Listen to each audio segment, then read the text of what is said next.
మరి ఆ రోజు హరీష్ రావుని ఎందుకు సస్పెండ్ చేయలేదు? నాట్ ఓన్లీ హరీష్ రావు, తలసాని శ్రీనివాస్ యాదవ్ గారు వచ్చారు, మాగంటి గోపీనాథ్ గారు వచ్చిండ్రు, ఆ ఏరియాలో ఉన్నటువంటి చాలామంది వచ్చారు.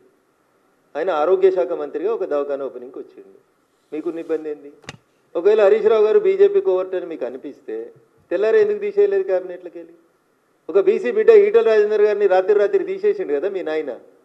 మరి హరీష్ రావు అనేటైనా బీజేపీ కోవర్ట్ అనేది మా చెల్లె అభిప్రాయం అయితే, రఘునందన్ రావు కూతురు హాస్పిటల్ ఓపెన్ చేయడమే కవితమ్మ కడుపు నొప్పి అయితే తెల్లారే ఉద్యోగులకి వెళ్ళి తీసేయనుంటి హరీష్ రావుని. ఆ రోజైతే మీ నాయన నీ మాట విన్నాడు కదా.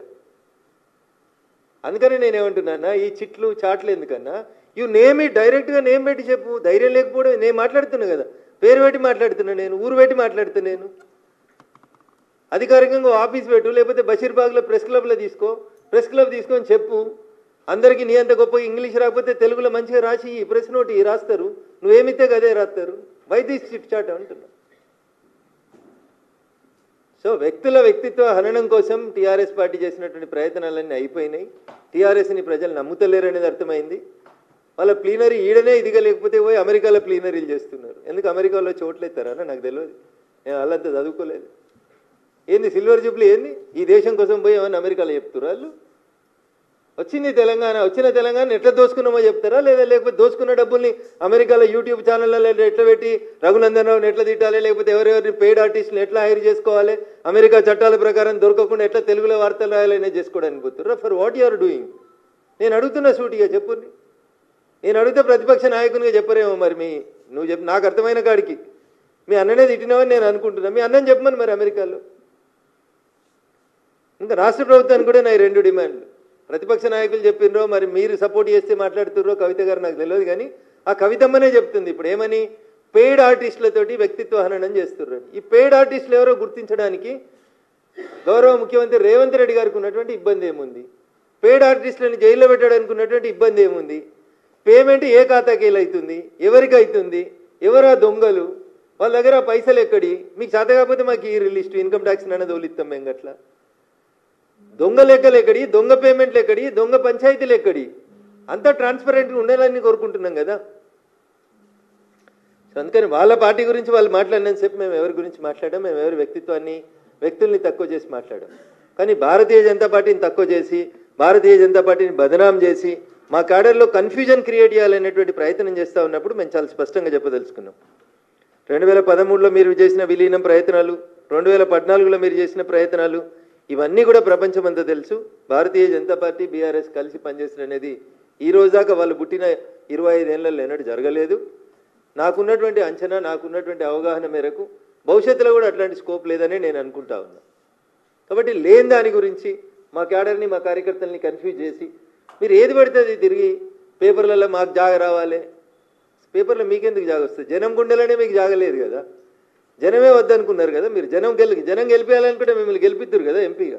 జనం గుండెల్లో జాగలేదు, పరపతి పోయింది, గౌరవం పోయింది, వాళ్ళ నాయన భాషలో చెప్పాలంటే ఇజ్జత్ పోయింది. ఇన్ని పోయినాయి కాబట్టి వాటిని తెచ్చుకునేందుకు మళ్ళీ జాగ కోసం కొట్లాడ తప్పితే ఇదేముందన్న. కాబట్టి మీరు మీ కుటుంబ పంచాయతీ ఏమైనా ఉంటే తలపెట్టుకొని ఫామ్ హౌస్లో తెలుసుకోర్రి, మాకు అభ్యంతరం లేదు. మా పార్టీ పేరు తీయనంతసేపు, మా గురించి మాట్లాడనంతసేపు మేము ఎవరిని ఏమను.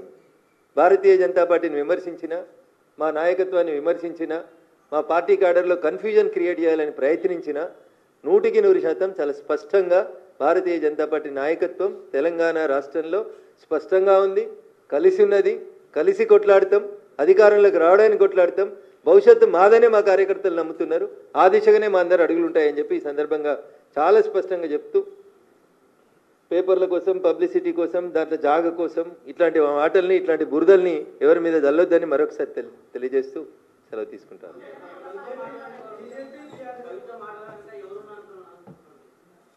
ఇప్పుడు టీఆర్ఎస్ బలహీనపడాలి, టీఆర్ఎస్ నాశనం కావాలని ఎవరు కోరుకుంటారో నాకంటే ఎక్కువ మీకే తెలుసు అన్న. వాళ్ళే మాట్లాడిస్తారు.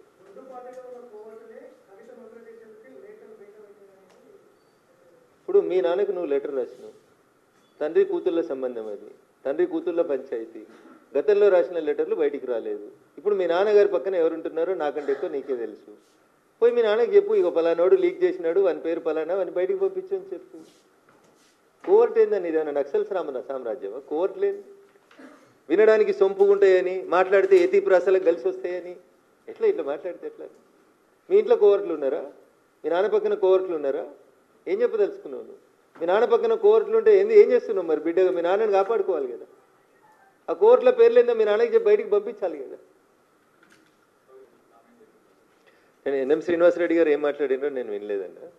తెలంగాణ సమాజం, తెలంగాణ ప్రజలు 2001లో 18 నుంచి 35 ఏళ్ళ దాకా ఉన్న వాళ్ళు ఎట్లయితే టీఆర్ఎస్ వెనకాల పోలరైజ్ అయినరో, ఇవాళ నరేంద్ర మోడీ గారి నాయకత్వం గ్రామానికి బాకిందన్న ప్రతి పల్లెటూరులో 18 నుంచి 35 ఏళ్ళ దాకా ఉన్నటువంటి ప్రతి యూత్ నరేంద్ర మోడీ గారి నాయకత్వాన్ని, భారతీయ జనతా పార్టీ నాయకత్వాన్ని ఇష్టపడుతున్నారు. మా వెనకాల పోలరైజ్ అవుతున్నారు. కాబట్టి టీఆర్ఎస్ వెనకాల ఖాళీ కుర్చీలు కనబడుతున్నాయనే బాధతో, ఆవేదనతో దీన్ని కన్ఫ్యూజన్ చేసి ఊర్లలో ఉన్నటువంటి ప్రజల్ని మభ్యపెట్టేందుకు కవితమ్మ చేస్తున్నటువంటి ప్రయత్నం. నేను వినలేదన్నా. మా ఎమ్మెల్యేలో ఎవరు మాట్లాడినో వినలేదు. ఒకవేళ ఎవరైనా మాట్లాడితే మా రాష్ట్ర పార్టీ పెద్దలు, అధ్యక్షులు, ఆల్ ఇండియా అధ్యక్షులు ఖచ్చితంగా దానికి సమాధానం చెప్తారు.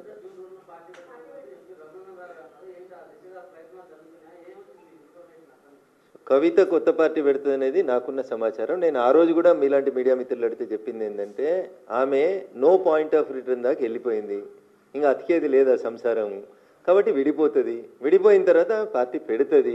ఇది ఒక రాజకీయాలలో నాకున్న 20 ఏళ్ళ 23 ఏళ్ళ అనుభవంతో చెప్తున్నాను. 2001 నుంచి ఆ కుటుంబాన్ని దగ్గరగా చూసిన వ్యక్తిగా, రాష్ట్ర రాజకీయాల్లో జరుగుతున్నటువంటి పరిణామాల్ని గమనిస్తున్నటువంటి వ్యక్తిగా, 2014లో అధికారంలోకి వచ్చిన తర్వాత కాంగ్రెస్ పార్టీ 2019లో పార్టీ పెట్టించిన విషయం మీకు మాకు అందరికీ తెలుసు. కాబట్టి పార్టీలు ఎవరు పెట్టిస్తారు, పైసలు ఎవరు ఇస్తారు, ఎవరికి అవసరం అనేది చాలా స్పష్టంగా కనబడుతుంది కదా. పాలేంది నీళ్ళేంది తెలుస్తుంది. నా నోట్లోకి వెళ్ళేంది కానీ ఇది చిట్చాటు కాదు. I'm speaking openly.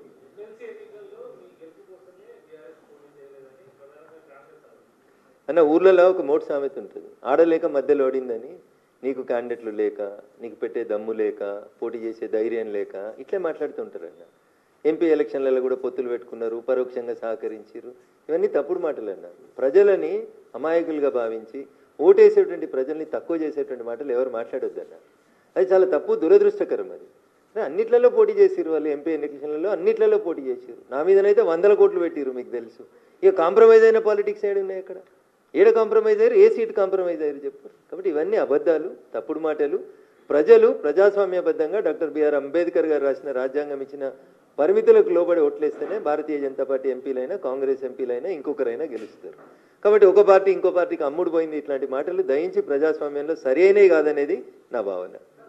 Bharatiya Janata party తన పార్టీలో కోవర్ట్లుంటే గుర్తుపట్టలేనంత అమాయకమైనటువంటి స్థితిలో లేదు.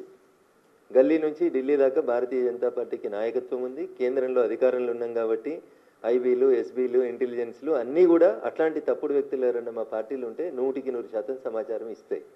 సో టీఆర్ఎస్కేలు వచ్చిన వాళ్ళ అని చెప్పి మీరు ఒక వర్గాన్ని ఎత్తి చూపే ప్రయత్నం మీడియా తొందరపడి చేయొద్దని చెప్తా ఉన్నా. కోవర్టు పని చేసే వాళ్ళు ఎవరు కూడా బీజేపీలో లేరు, ఉండరు, మనలేరు. వాళ్ళ ఫ్యూచర్ కూడా బీజేపీలో కొనసాగదు. ప్రపంచంలో ఏ మూల ఏ క్షణం ఏం జరుగుతుందో వేగంగా తెలుసుకోవడానికి తొలి వెలుగు వాట్సాప్ ఛానల్ని ఫాలో చేయండి.